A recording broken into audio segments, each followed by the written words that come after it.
Hello friends, I'm glad you are here tonight, ready to listen to a story that will slowly unfold and carry you through memories of a world that existed many decades ago, when being a child was not about toys, bright colors, or endless laughter, but about survival, hope, and small sparks of joy hidden in the darkest of days. Imagine with me for a moment what it must have been like to open your eyes every morning during the years of the Second World War, not in a safe and quiet home, but in the Soviet Union, a land vast and cold, where families were torn apart by battles at the front and scarcity at home. Before we dive deeper, I'm curious, where are you listening from right now, and what time is it on your clock? Because it always fascinates me to imagine people scattered across the world, in different time zones, united for a brief moment by one story whispered into the night. Now let us step back into the 1940s, when the Soviet Union was caught in the grip of one of the hardest struggles in human history.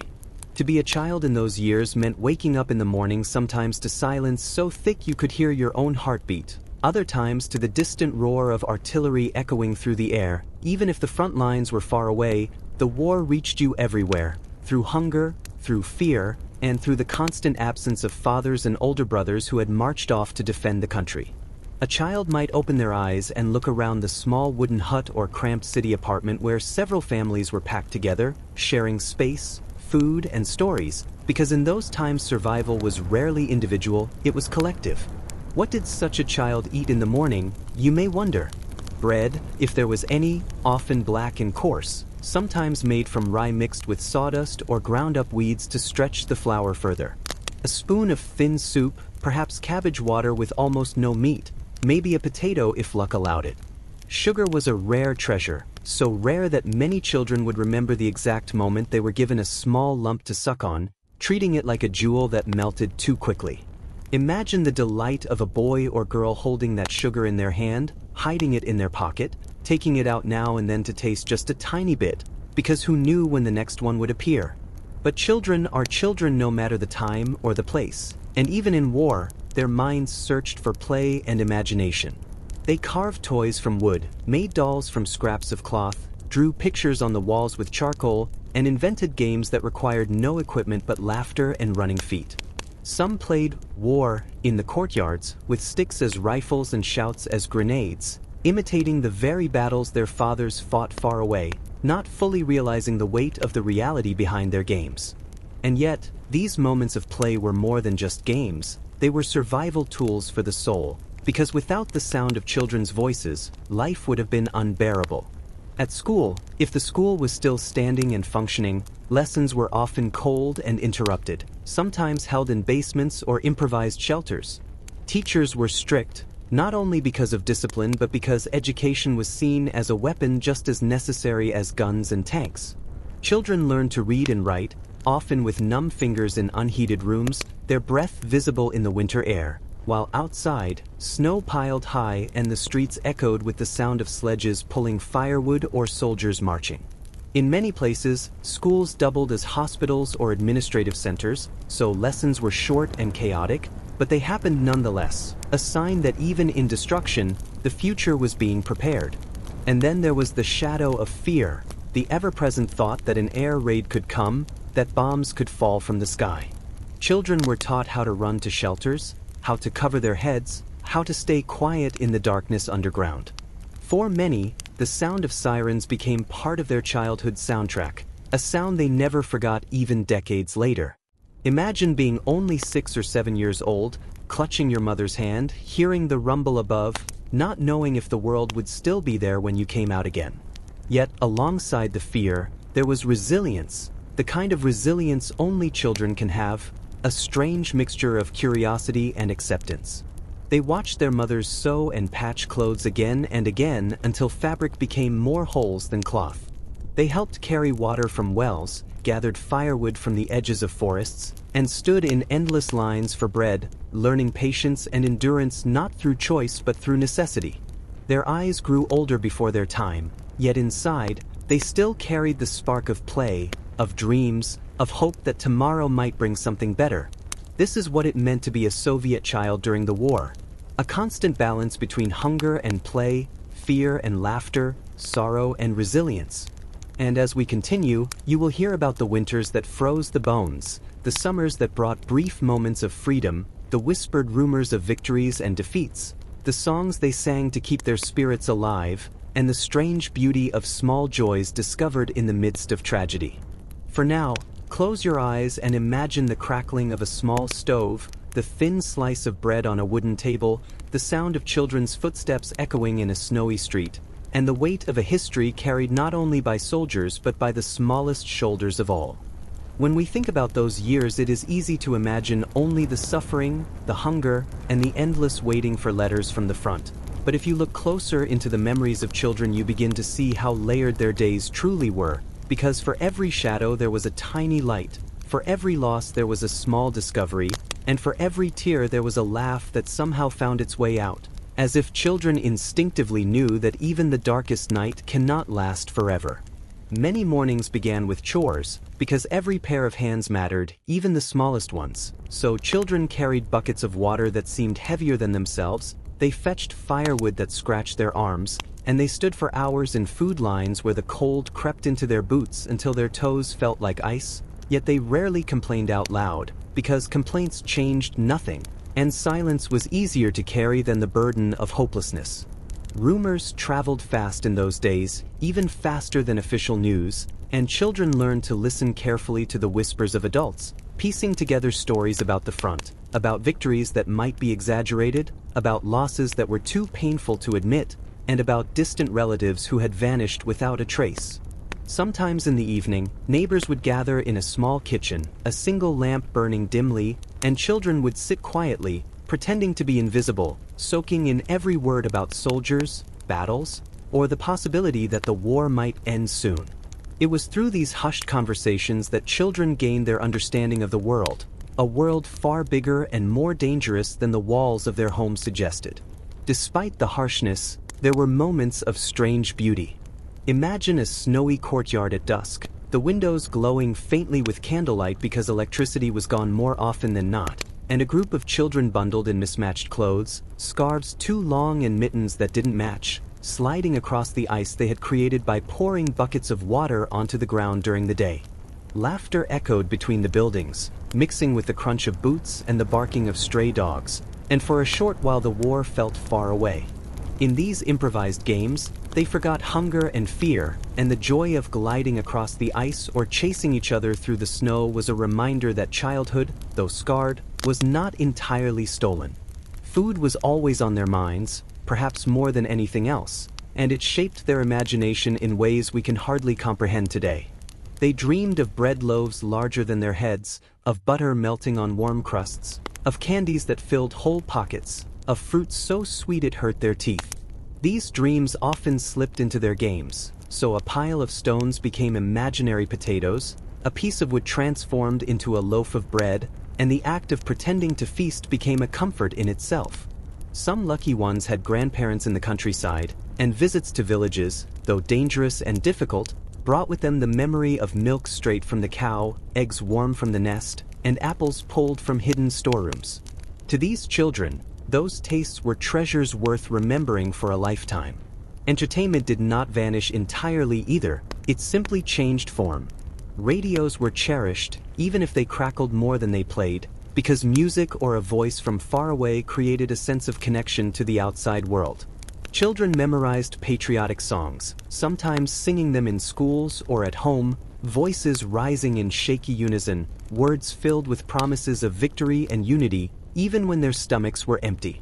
Small theaters continued to perform, sometimes for soldiers on leave, sometimes for the remaining families, and children watched with wide eyes, soaking in every moment of laughter or drama as if it were a gift.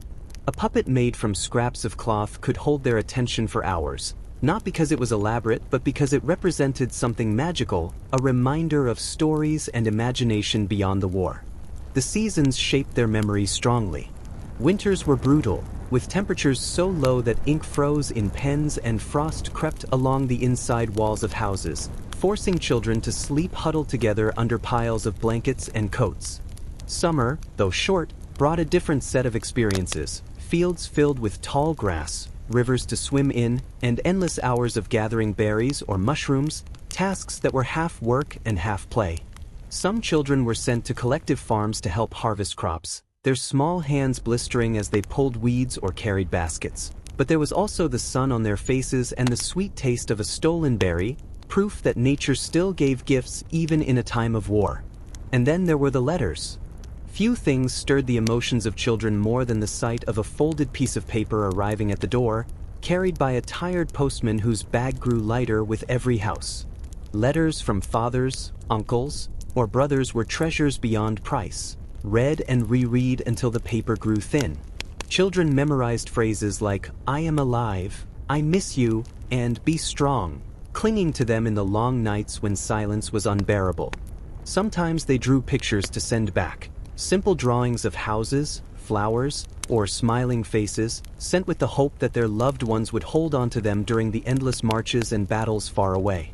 It is easy to forget that these children, though surrounded by war, were still filled with curiosity, still asking questions about the world, still wondering about stars in the night sky, or about what lay beyond the forests and rivers they knew.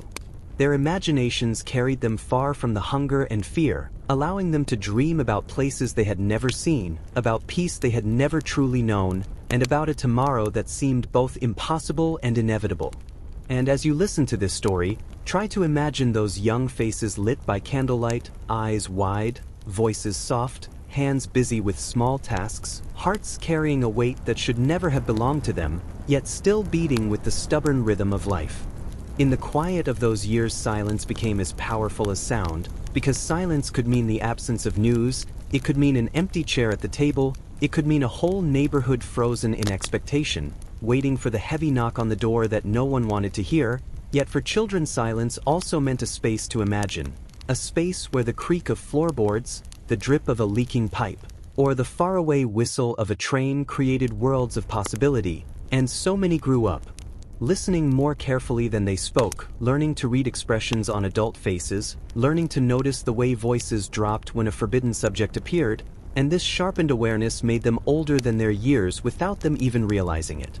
The nights were perhaps the hardest, because in the darkness the cold pressed harder, the stomach growled louder, and fear seemed to swell. Yet nights were also when families gathered closer, mothers telling stories of times before the war, of markets filled with goods, of laughter that rang freely, of picnics by rivers and songs sung at weddings. And these tales were more than nostalgia, they were gifts handed to the children, reminders that life had not always been gray and that one day it might return to color.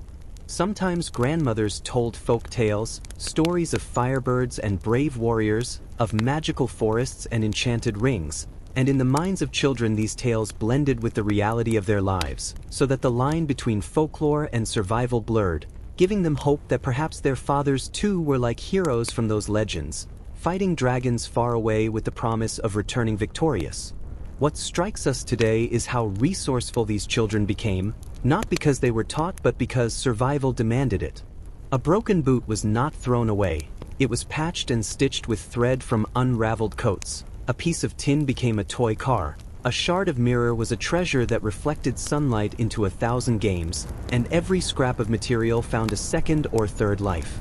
Children learned to barter, swapping buttons for pencils, pencils for paper, paper for something sweet, creating their own small economies in the ruins of scarcity.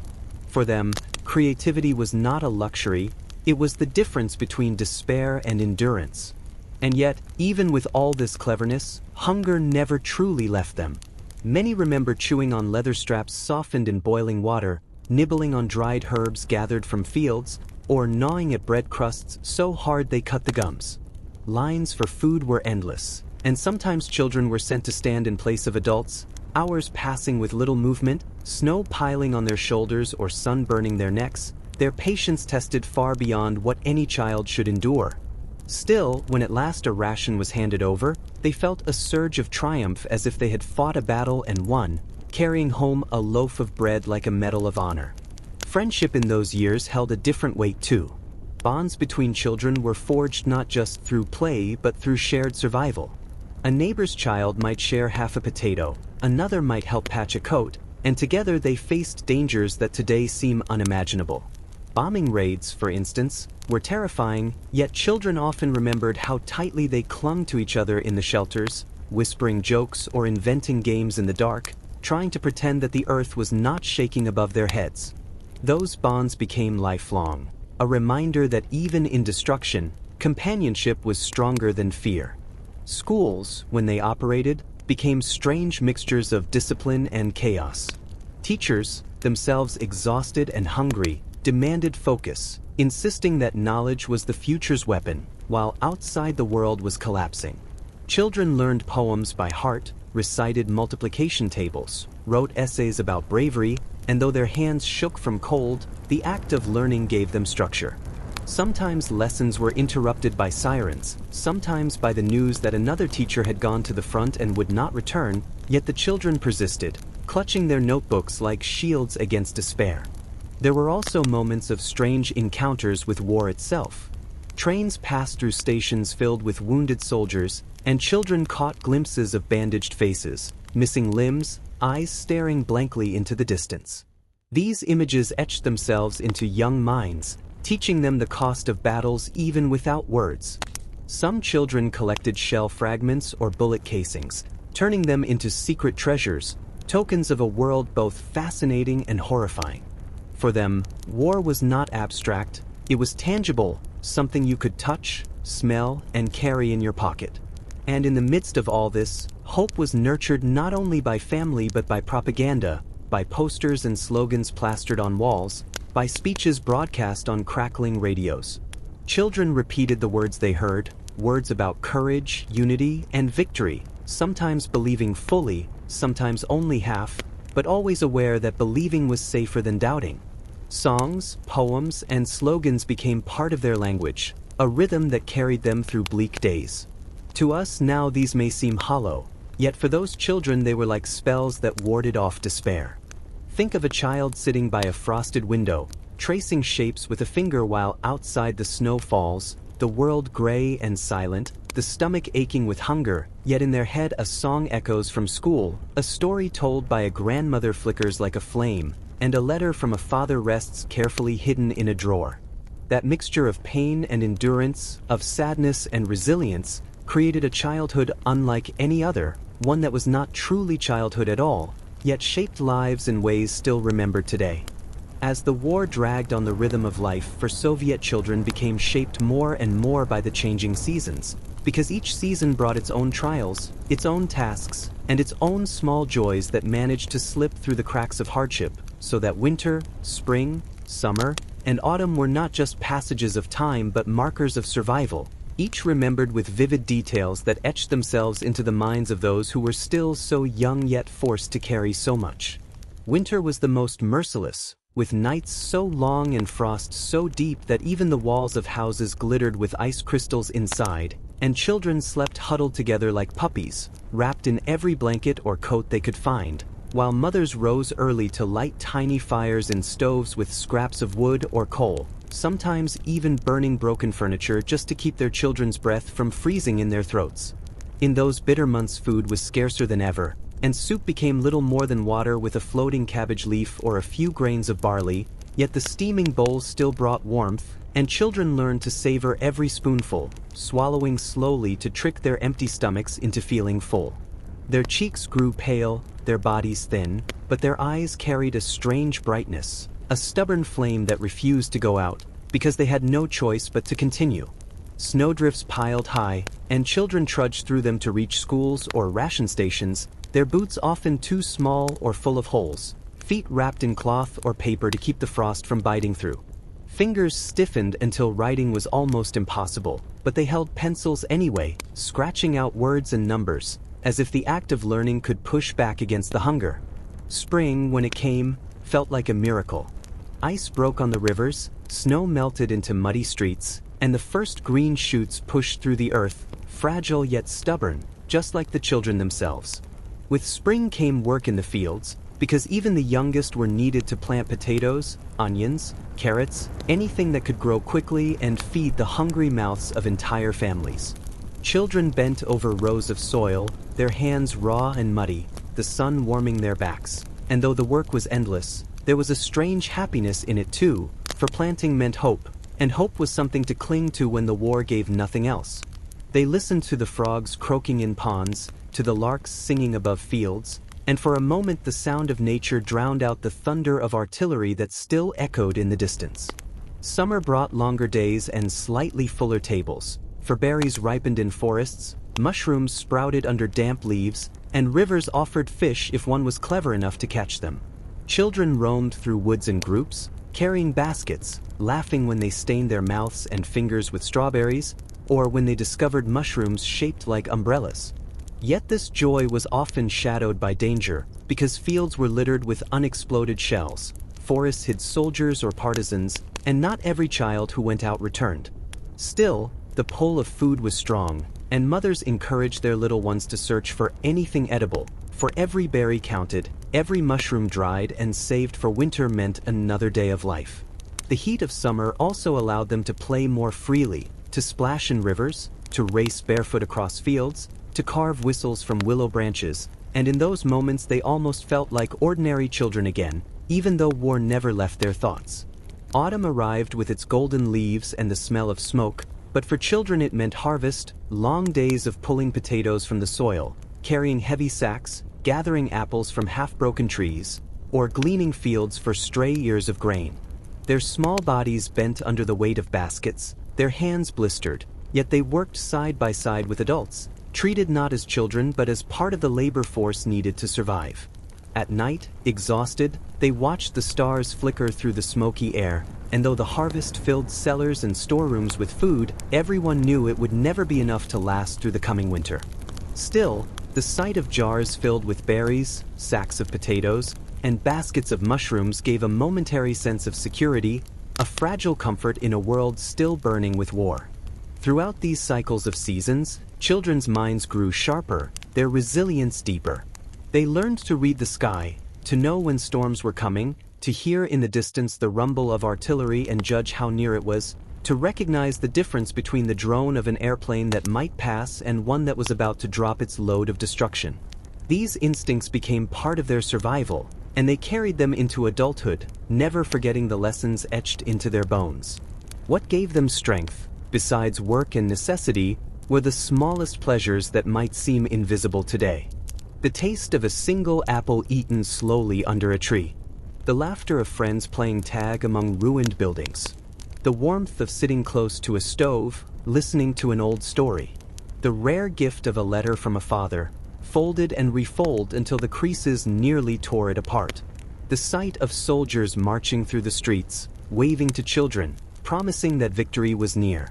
Each small joy was clutched tightly, guarded like treasure, because without those moments the darkness might have consumed everything.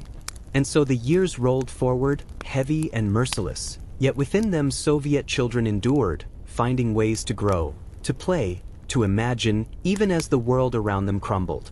Their childhoods were stolen, reshaped by hunger, fear, and loss, yet they still carried within themselves the same stubborn spark of life, one that not even war could extinguish.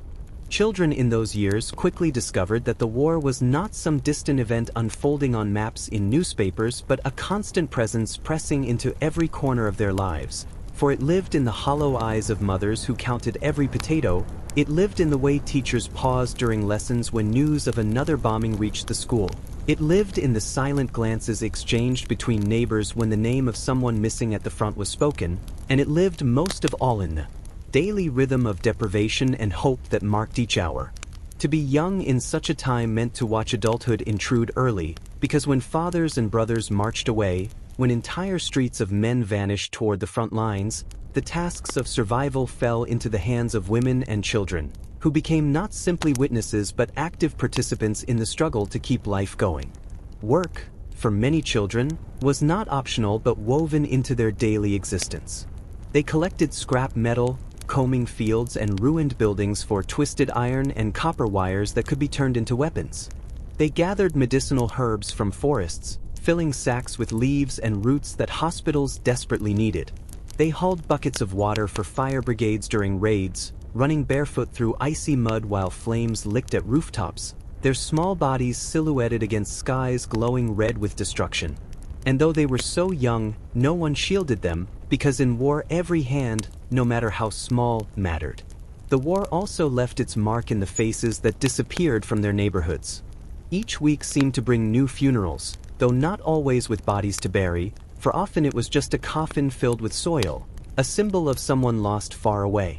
Children stood quietly during these ceremonies, watching the black scarves of widows flutter in the wind, hearing the muffled sobs of mothers, and sensing in their own hearts the heavy knowledge that death could come for anyone at any time.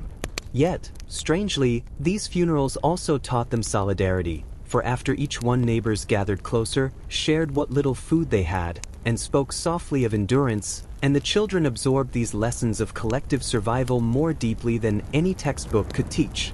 Bombing raids etched themselves into memory with terrifying clarity. The sudden shriek of sirens split the air, neighbors shouted, mothers grabbed their children, and the race to the nearest shelter began. Underground cellars or hastily dug trenches became refuges where dozens of families huddled together, the air thick with sweat and fear, the ground trembling as explosions rumbled above. Children squeezed their eyes shut, clutched dolls or wooden toys, and tried to imagine they were elsewhere, anywhere but in the darkness filled with the sound of muffled prayers. When the bombs finally ceased, when the families emerged into streets covered in dust and smoke, the sight of familiar buildings reduced to rubble was both shocking and strangely normal, because destruction became as ordinary as rain. And still, despite this constant closeness to death, play refused to vanish entirely. Children invented games even among the ruins, balancing on broken beams, using shards of metal as pretend swords, skipping across rubble as if it were stepping stones in a river. They laughed when they could, not out of ignorance but out of necessity, because laughter gave them strength.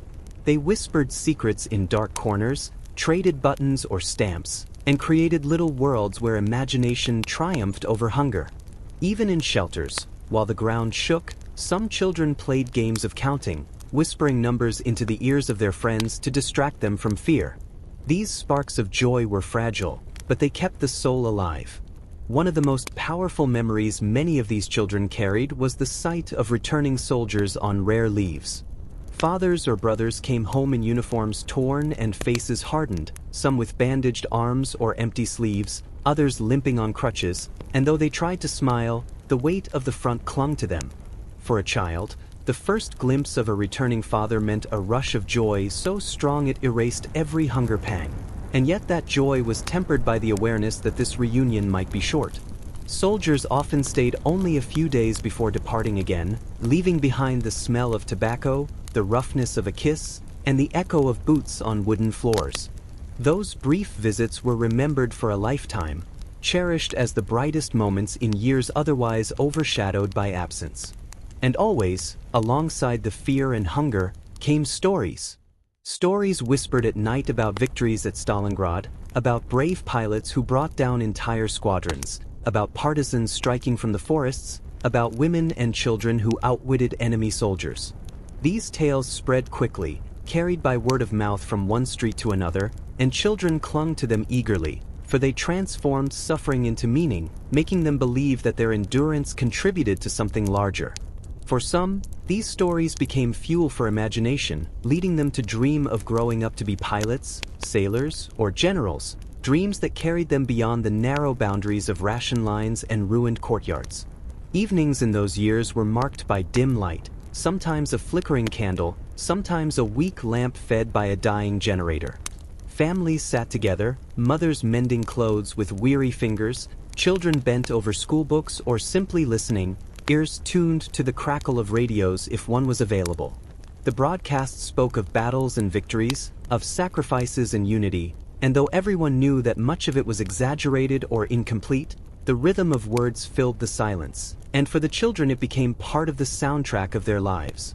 They grew used to falling asleep to voices that promised victory was near, even if hunger gnawed and cold seeped into their bones.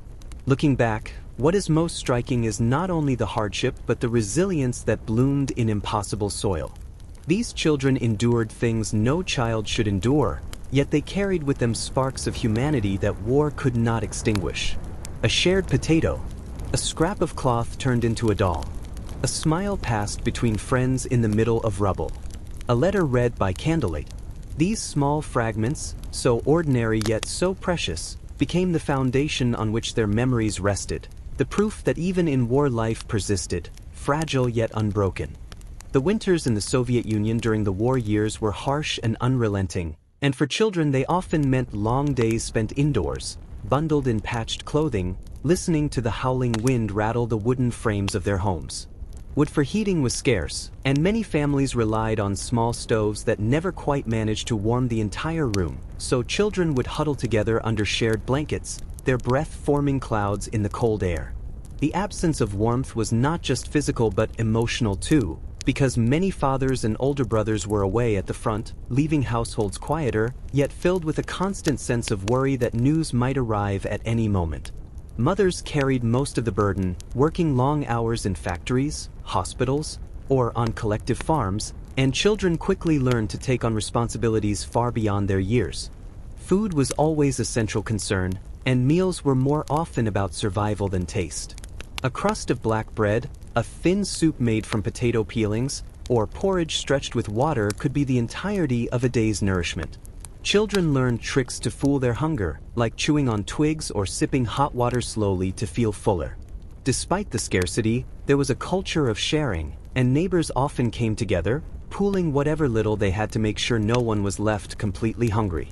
Stories spread among children about the mythical abundance of food before the war, apples so plentiful they would fall and rot on the ground, sugar cubes given as casual treats, candies wrapped in colorful paper, and those stories became almost like fairy tales, hard to believe yet endlessly repeated as if reciting them could make them real again. Education continued in makeshift forms, even though many schools were destroyed or repurposed for military use. Classrooms might be a cramped corner of a surviving building or even an outdoor gathering when the weather allowed, and children learned to write in battered notebooks, often reusing the same paper until it was nearly unreadable. Teachers were sometimes strict, sometimes gentle, but they understood that schooling gave children more than just knowledge. It gave them a sense of routine, something to cling to when the world outside was so uncertain. Lessons often included patriotic stories about heroes of the Soviet Union, both past and present, and children were encouraged to see themselves as small but important parts of the larger struggle, carrying their own weight in the fight for survival and eventual victory. Play did not vanish, though it transformed into something very different from carefree pre-war games. Instead of toys, children used whatever they could find. Sticks became rifles, stones became grenades, and discarded metal scraps were fashioned into miniature tanks. These games often mimicked the war they were living through, reflecting both fascination and fear, as if by reenacting battles they could better understand the chaos that surrounded them.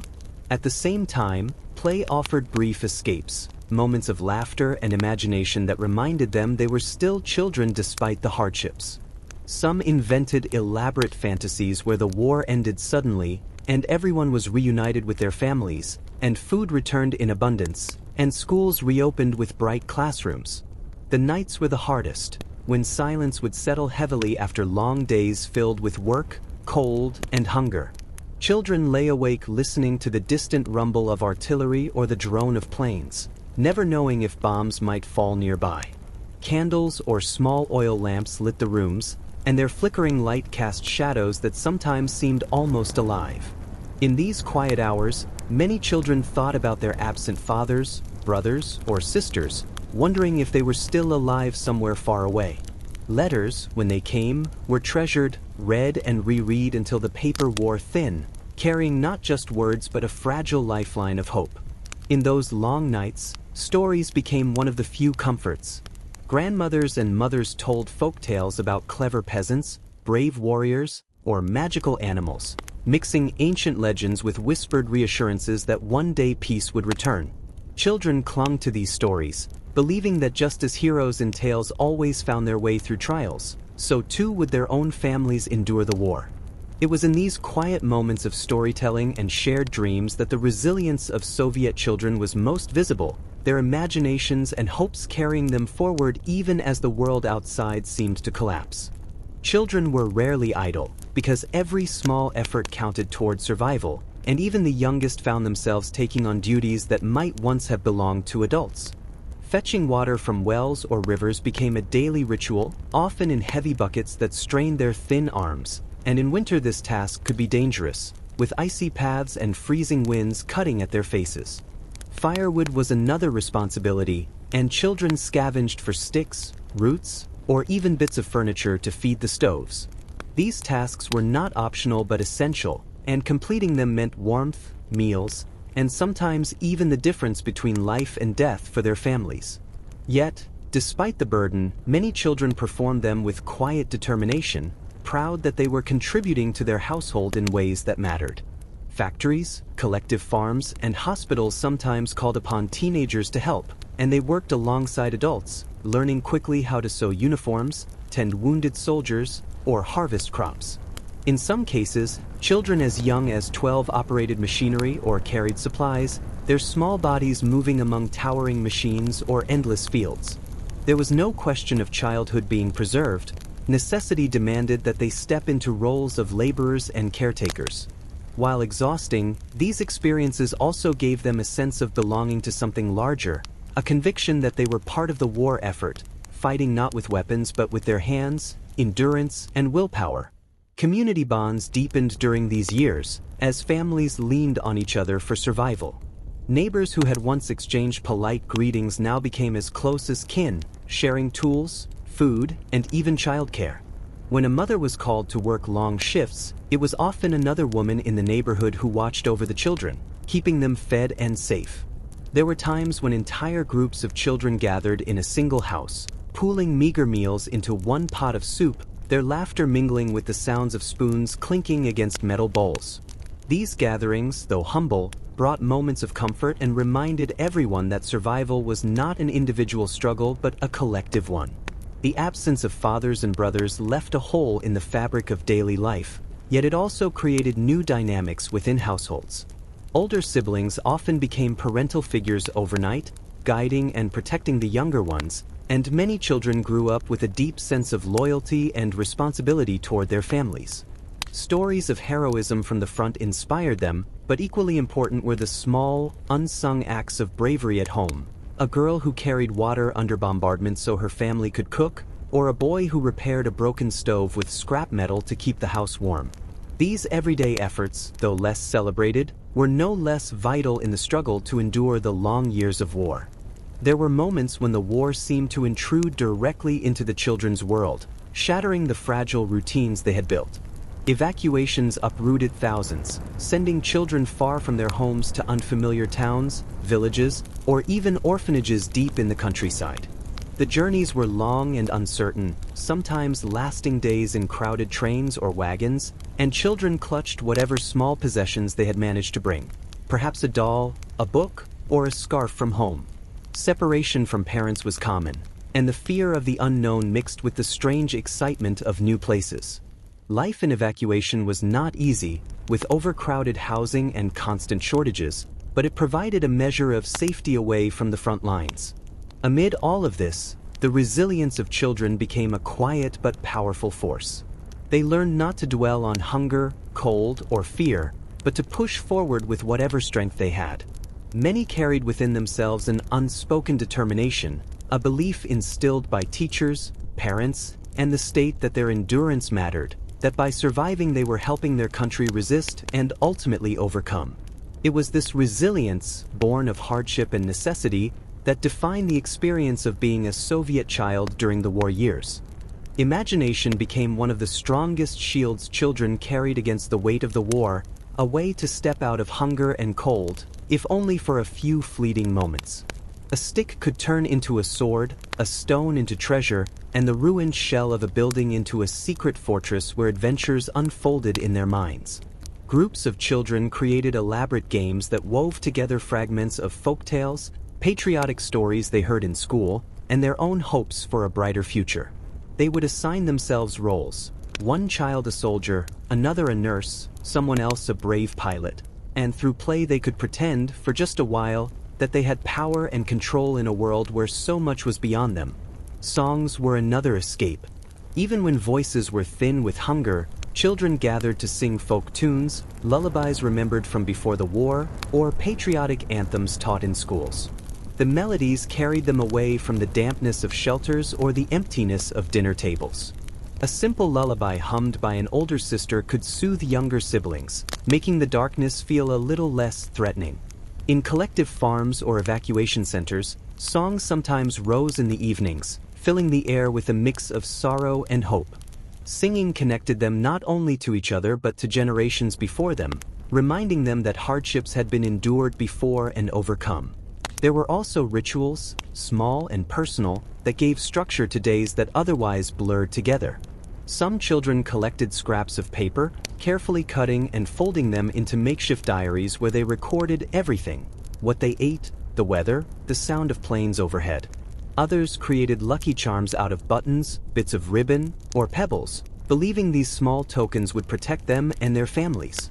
Even the act of saving a tiny crust of bread to eat later could become a ritual, a promise to oneself that tomorrow would come.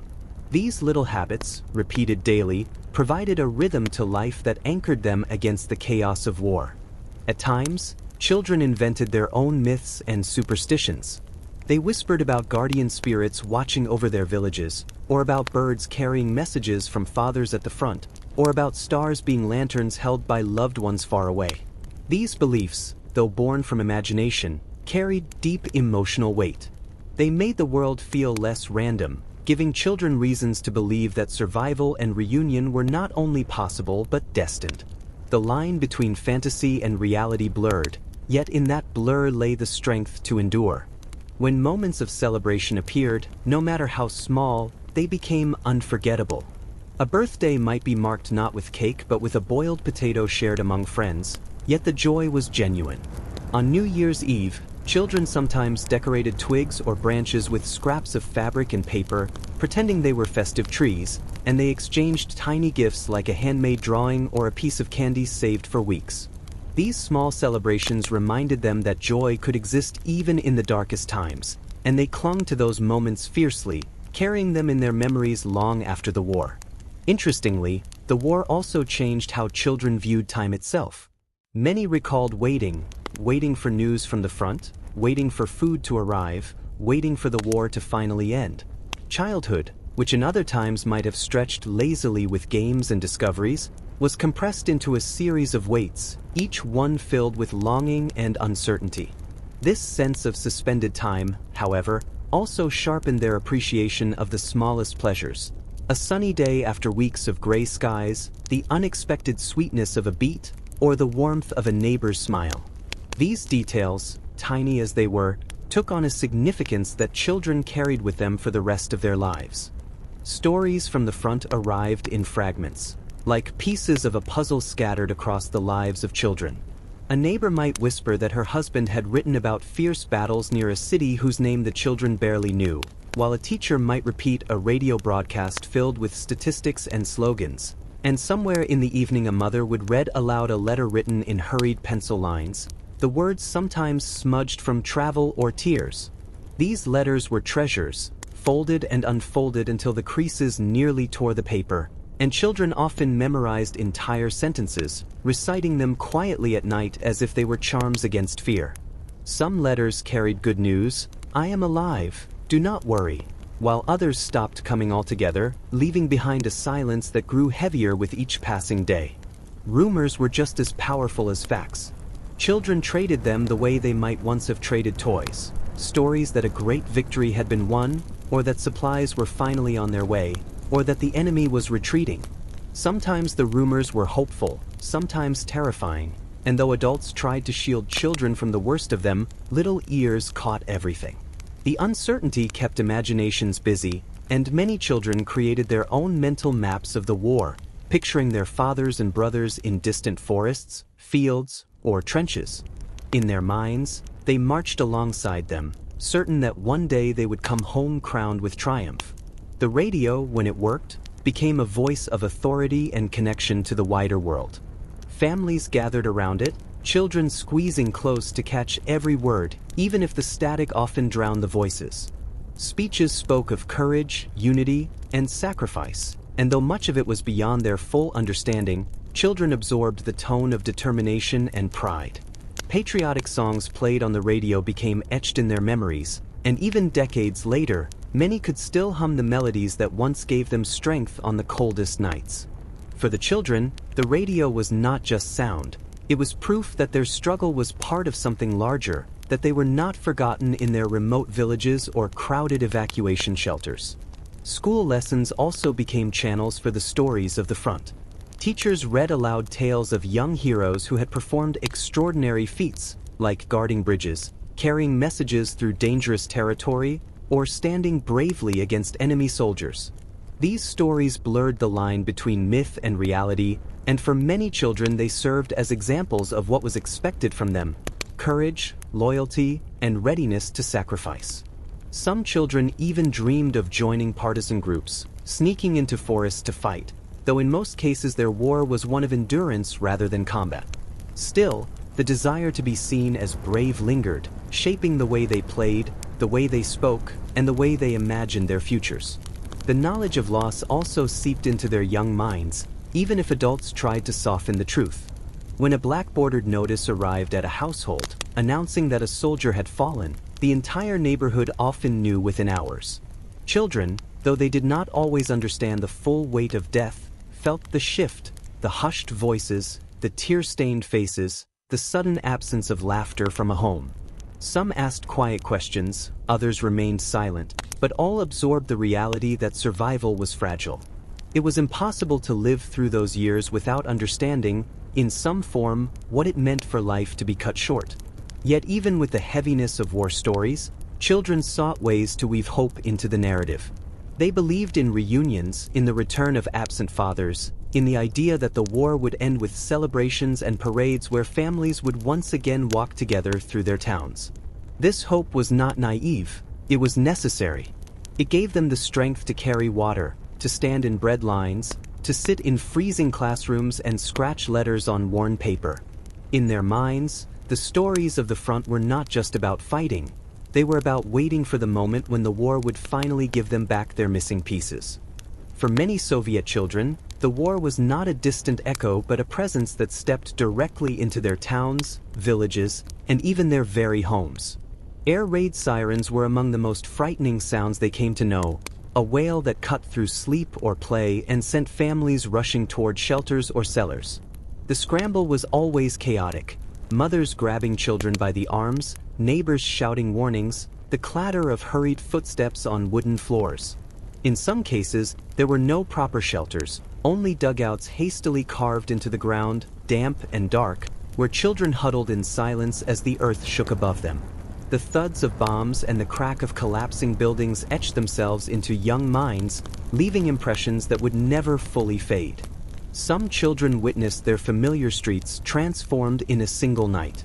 A bakery where they once smelled fresh bread could vanish into rubble, and the schoolyard where they had played might be scarred by craters. These sights were terrifying, but they also became strangely normalized. Children learned to pick their way past ruins as though it were ordinary, their games and chores weaving around the remnants of destruction. The resilience they developed was astonishing, but it came at the cost of innocence, because they quickly understood that nothing was guaranteed to remain standing. Evacuation brought its own set of hardships and memories. Trains packed with children and mothers rolled eastward, windows covered to block out light, the air inside heavy with fear and uncertainty. The journeys lasted days, sometimes weeks, and children stared out through cracks in the shutters, watching landscapes change from war-torn cities to endless stretches of countryside. Some were lucky to be welcomed by distant relatives or kind strangers, but others ended up in orphanages or collective lodgings where food was still scarce and comfort even scarcer. For many, it was their first time away from home, and though safety was the goal, the ache of separation weighed heavily on them. Letters, if they came, became the lifeline tying them to the world they had left behind. There were also encounters with soldiers that left unforgettable marks. Sometimes Soviet troops passed through villages, weary but determined, and children gathered in awe to see them. Soldiers shared what little they had, perhaps a crust of bread, a story, or a smile, and for children these moments became vivid reminders of the larger struggle. On darker days, enemy troops appeared instead, their presence filling entire communities with dread. Children learned to stay quiet, to avoid drawing attention, to understand danger without needing it explained. Even the youngest sensed the shifts in atmosphere, the way adults' voices dropped and movements became more cautious. In partisan regions, children sometimes acted as messengers, carrying notes or supplies along forest paths, blending in where adults might attract suspicion. Though still young, they understood the risks, and their courage was quietly extraordinary. Many were never recognized for these acts, yet their contributions were part of the invisible threads holding communities together during years of relentless strain. The war carved deep imprints into the way children perceived the world. Normal childhood fears, of the dark, of being alone, of thunder, were replaced or magnified by the terror of bombings, hunger, and sudden loss. Yet, alongside fear lived a strange kind of maturity, a sense that even the youngest had a role to play in survival. The mixture of fragility and strength defined their lives, leaving behind memories that were as painful as they were formative. Summer offered moments of relief, though never full escape, because the warmth brought opportunities for food, play, and fleeting freedom even amid the constant shadow of war. Rivers became places of respite, where children splashed in the water to cool themselves, learning to fish with makeshift lines, catching small fish that might later be fried over a tiny fire to supplement thin meals. Forests, too, became both playgrounds and sources of sustenance. Berries, mushrooms, wild herbs, and even roots were collected with careful hands, each piece treasured because it might extend a family's ration by a day or two. Children ran barefoot through fields, weaving between crops, their laughter carried on the wind, a rare sound that seemed almost forbidden against the backdrop of distant artillery and the smoke of burned-out buildings. Evenings in summer were long and often filled with activity. Tasks that took longer in winter due to frozen ground or short daylight were suddenly possible. Laundry could be hung outside, gardens tended more effectively, and errands could stretch further into the twilight.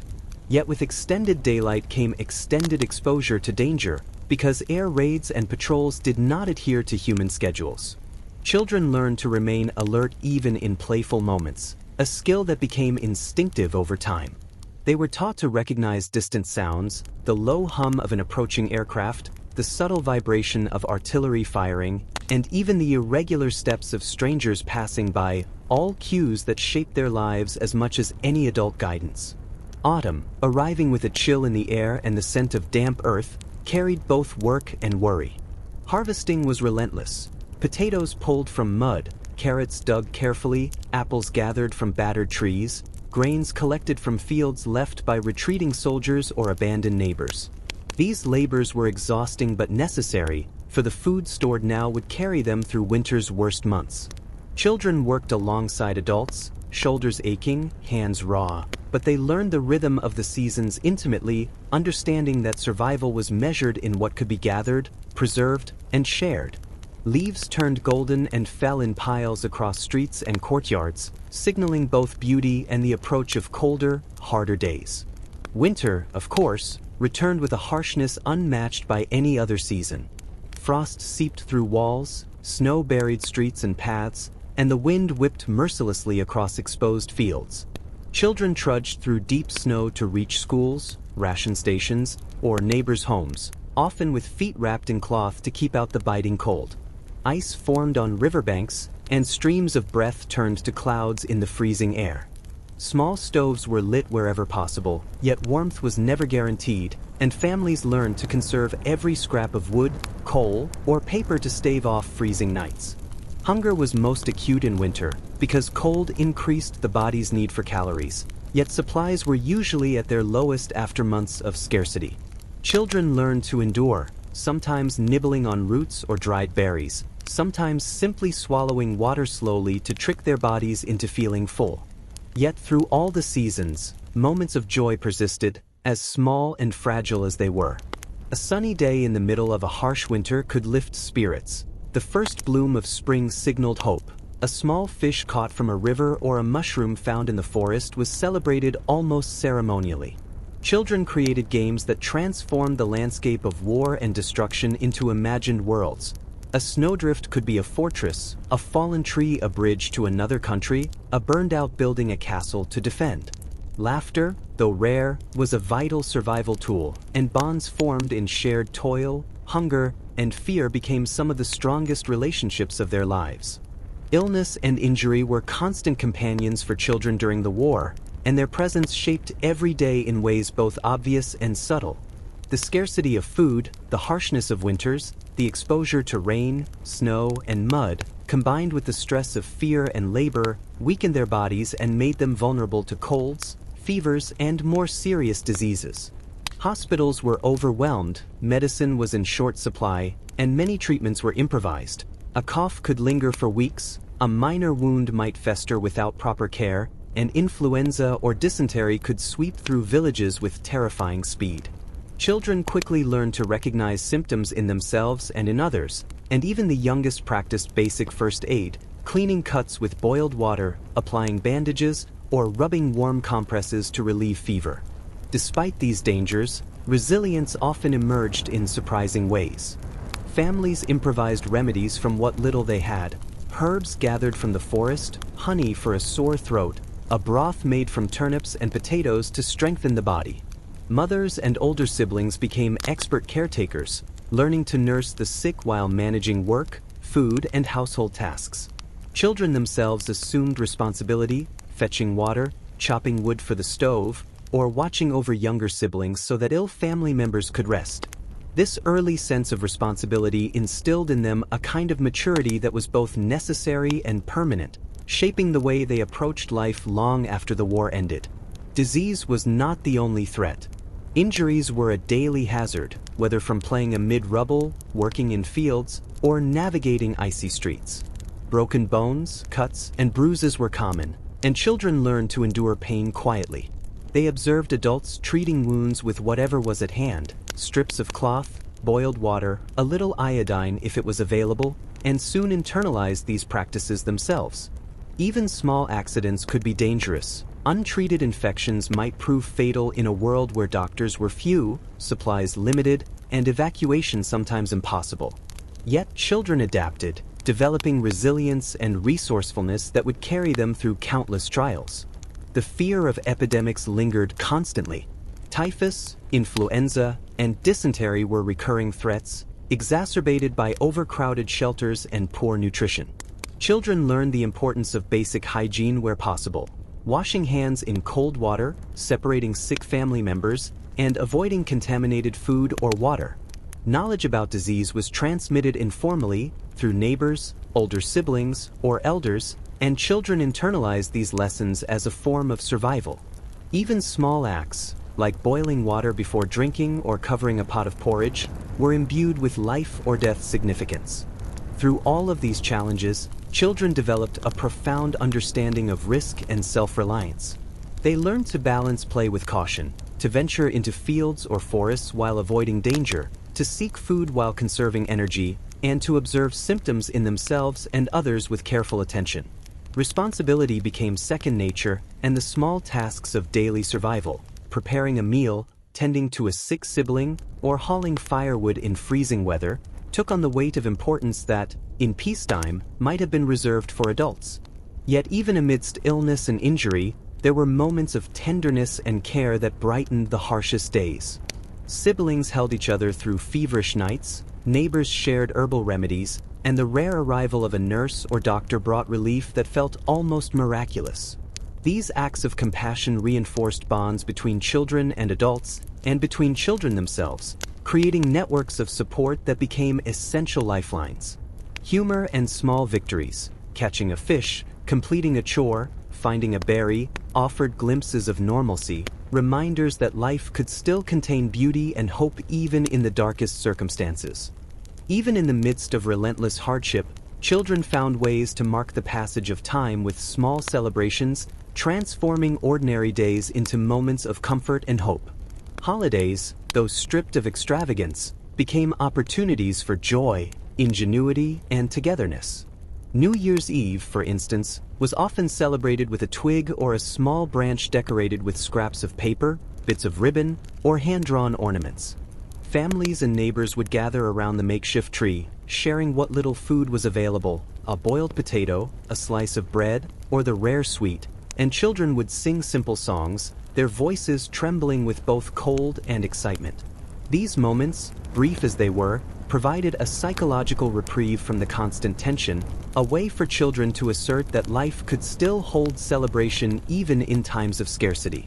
Birthdays were treated with similar creativity. Cakes and gifts were almost unheard of, yet children would fashion presents from scraps of paper, buttons, or sewn dolls. The act of giving and receiving, of being acknowledged and cherished, became as important as any material item. Songs were sung, stories recited, and laughter, fragile and fleeting, filled rooms and courtyards. The effort invested in these tiny celebrations showed resilience and resourcefulness. Joy was not granted by abundance but carved out of scarcity, proof that children could claim moments of happiness even when the world around them seemed determined to deny. Even routine rituals, morning breakfasts, trips to collect water, evenings spent around a small stove, were infused with meaning. Children learned to anticipate small pleasures, a warm bowl of porridge, the rare piece of sugar, or a sunny day that made chores less burdensome.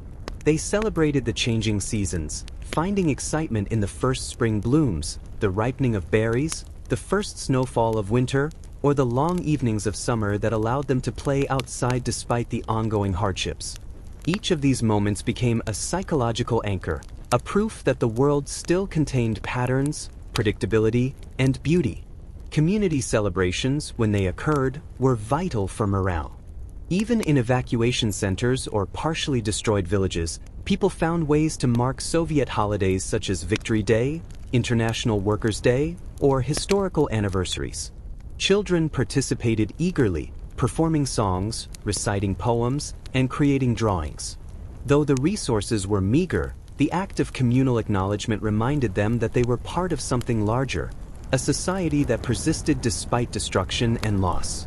These events strengthened social bonds, teaching children the value of solidarity and shared endurance.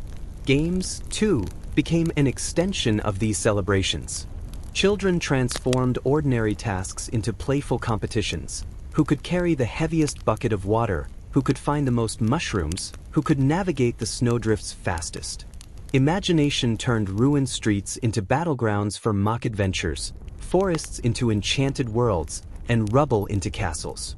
Play was never carefree in the modern sense, because danger was always present, yet it allowed children to rehearse courage, test ingenuity, and experience fleeting freedom from fear. The laughter and camaraderie built through such play were as crucial to survival as the food they scavenged or the chores they performed. Music and storytelling complemented these moments. Evenings often brought small performances in kitchens or cellars. Someone would play a homemade instrument, another would sing, and children would gather to listen, clapping hands or stamping feet to keep rhythm. Stories of heroes, folklore, and fantastical adventures were recounted over and over, offering moral lessons as well as hope. Children internalized these narratives, seeing themselves as potential participants in acts of bravery and endurance, however small, reinforcing their sense of agency in a world that otherwise felt overwhelmingly chaotic. Even the smallest acts of kindness, sharing a piece of bread, teaching a younger sibling to read, helping an elderly neighbor, became part of these celebrations of humanity. Children learned that survival was not only about enduring hardship, but also about nurturing connections and maintaining compassion. And these lessons were internalized deeply because they were lived daily. In the harsh world of wartime, such gestures became profound acts of courage and moral strength, shaping the character of an entire generation. Children's imaginations were deeply intertwined with the stories of heroism and propaganda that permeated Soviet life during the war, creating a complex blend of reality, aspiration, and myth that shaped their understanding of courage and duty. Posters plastered on walls depicted soldiers charging fearlessly, mothers standing resolute, and factories working tirelessly, and children absorbed these images as part of their mental landscape. Even in the absence of formal explanation, they understood that bravery was expected, that contributing in any way, small or large, was an act of patriotism, and that endurance itself was a form of heroism. Storytelling reinforced these lessons. Teachers read aloud accounts of young partisans, scouts, and messengers who had performed daring feats, often blurring the lines between fact and fiction. Children replayed these tales in their own games, mimicking heroic deeds with sticks as rifles, leaves as grenades, and makeshift armor cobbled together from scraps of clothing or tin. Their play became a rehearsal for courage, a way to internalize the ideals presented to them, even as they navigated the practical dangers of daily life. Some imagined themselves as spies delivering secret messages through forests, others as medics carrying wounded comrades to safety, and in these fantasies they practiced decision-making, resilience, and leadership in miniature. Radio broadcasts were another channel through which the mixture of reality and propaganda seeped into children's lives. Evening programs often relayed stories of victories, heroism, and the stoicism of soldiers and civilians alike. Children would listen intently, replaying the words in their minds and incorporating the tone of triumph and urgency into their own behavior. Even when factual accuracy was uncertain, the emotional content, the pride, the determination, the belief in eventual victory, was internalized, giving children a psychological scaffolding to navigate their daily struggles. In their minds, the real and the imagined merged. Distant battles became adventures they had a stake in, and every small act of survival at home was elevated to a kind of understated heroism. Propaganda also shaped their ethical framework. The notion of collective responsibility, helping neighbors, supporting siblings, sharing scarce resources, was presented as a civic duty, and children quickly understood that small moral acts were as significant as physical bravery. The stories they repeated to one another, the advice passed down from elders, and the silent observations of adult sacrifices all reinforced a sense of belonging to a larger moral and social order. They learned to recognize courage not only in the front lines but in daily perseverance, enduring hunger, keeping younger siblings safe, and maintaining hope despite uncertainty. Interestingly, the combination of imagination and propaganda also provided an emotional outlet for fears that could not otherwise be expressed. Children might imagine themselves as heroes in forests or mountains, performing feats that were impossible in real life but satisfying in the mind. These mental rehearsals offered relief from anxiety, a controlled space in which fear could be confronted and overcome safely. At the same time, the stories and images of real heroism gave context to their experiences, showing that struggle, pain, and sacrifice could have purpose. It was a subtle but powerful way for them to reconcile the harshness of daily life with a sense of meaning. Art and small creative projects complemented these lessons. Children drew soldiers, imagined landscapes of victory, and constructed miniature scenes from their favorite stories or lessons, often using scraps of paper, wood, and metal.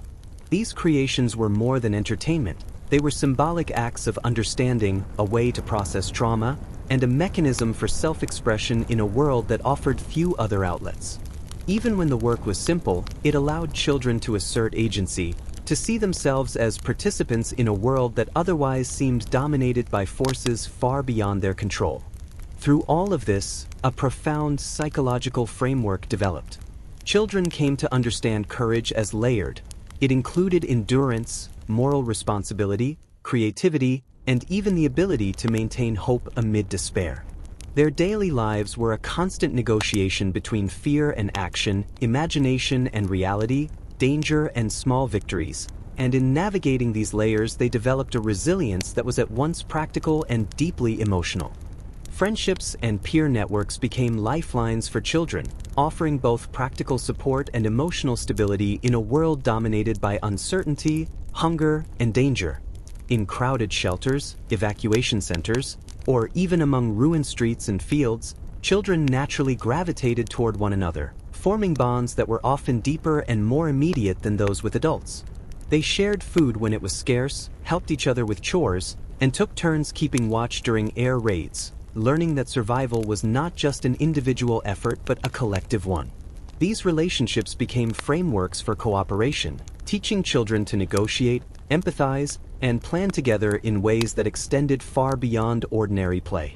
Games among peers were never merely games. They were practice for life under pressure.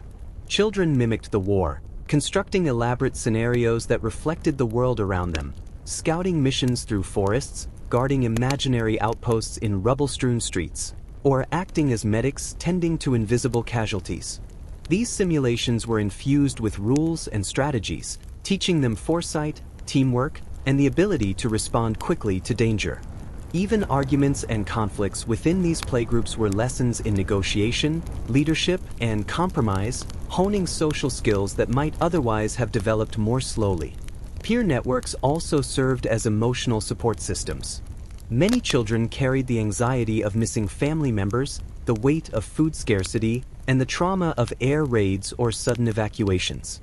Sharing these fears with friends provided relief and validation, a subtle acknowledgement that their experiences were real and significant.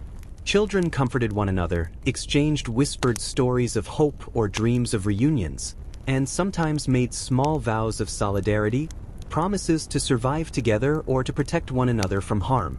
These bonds fostered resilience, giving children a sense that they were not alone even when their immediate families were distant or absent. Education and learning often became collective activities as well. In improvised classrooms or informal lessons, children helped one another with reading, writing, or arithmetic, particularly when teachers were absent or overwhelmed. Older children would take responsibility for younger ones, explaining lessons, reading aloud, or even tutoring small groups in secret spaces. These acts reinforced the idea that survival depended not only on personal endurance but on mutual aid and shared knowledge, a principle that extended beyond the classroom into every aspect of wartime life. Friendships also created opportunities for small joys and celebrations, which were essential psychological relief. Children organized mini-holidays, shared the rare treats they found or received, and celebrated birthdays or seasonal events together. In the absence of adult-led festivities, they became architects of their own rituals, turning scavenged scraps into symbols of abundance and play into a temporary escape from the surrounding hardships. The very act of inventing games, songs, and ceremonies became a subtle assertion of agency, allowing children to carve out spaces of normalcy and joy even when the world seemed determined to deny them both. In more dangerous circumstances, peer networks were practical safety mechanisms. Older or more experienced children guided younger ones through hazards, icy streets, collapsed buildings, or areas where enemy troops might appear. They communicated silently, signaling warnings through gestures or coded words, and shared knowledge of shortcuts, hiding places, or safe water sources. These cooperative behaviors were crucial, and many children survived situations that might otherwise have been fatal because they relied on the vigilance and guidance of friends and peers. The intensity of these bonds left lasting impressions. Children remembered not just the hardships of war but the companions who made survival possible, the laughter shared in fleeting moments, and the acts of courage, large and small, that they witnessed among their friends. These relationships fostered a sense of collective identity and solidarity, a recognition that their generation was shaped not only by adversity but by mutual care, ingenuity, and the unspoken commitment to endure together. Food scarcity shaped almost every aspect of a child's daily life, from waking moments to the dreams that accompanied restless nights, and it influenced not only survival but also their understanding of value, fairness, and morality. Meals were unpredictable, often consisting of thin soups made from potatoes, cabbage, or whatever root vegetables were available, supplemented by meager portions of bread or porridge. Butter, sugar, and meat were rare luxuries, sometimes arriving as a small portion once a week or less. Children learned to ration carefully, dividing tiny portions among siblings, sometimes hiding a crust of bread under a pillow to eat later, and savoring every bite with the awareness that tomorrow's food might be even scarcer. Hunger was both physical and psychological. Children often went to sleep with gnawing emptiness in their stomachs, yet the act of thinking creatively about food provided a form of control in an otherwise uncontrollable environment. Some experimented with foraging, picking wild herbs, berries, or mushrooms, learning to distinguish edible plants from poisonous ones, or finding potatoes and turnips hidden in abandoned fields. Others traded small goods or favors with neighbors to obtain sugar, a piece of dried fish, or a few grains of rice. These small acts of ingenuity became part of daily survival, teaching children that patience, observation, and negotiation were just as important as strength or speed. Scarcity also shaped social norms and morality. Children learned early that sharing could mean the difference between life and death. Older siblings often gave up their portions so younger ones could eat first. Neighbors shared what little they had with one another, and even small acts of generosity, a handful of berries, a spoonful of porridge, were recognized as heroic. Yet scarcity also introduced dilemmas: the temptation to hoard, to conceal a piece of bread from friends, or to take from others in moments of desperation. These ethical tensions were part of growing up under war, forming complex understandings of fairness, empathy, and responsibility that were far beyond what children in peaceful times might have encountered. Cooking and preparation became daily lessons in resourcefulness. Children helped peel, chop, and boil vegetables, stirred thin soups for hours, and learned to extract maximum nutrition from minimal ingredients. Bread, when available, was treasured, often eaten slowly or split carefully among multiple mouths.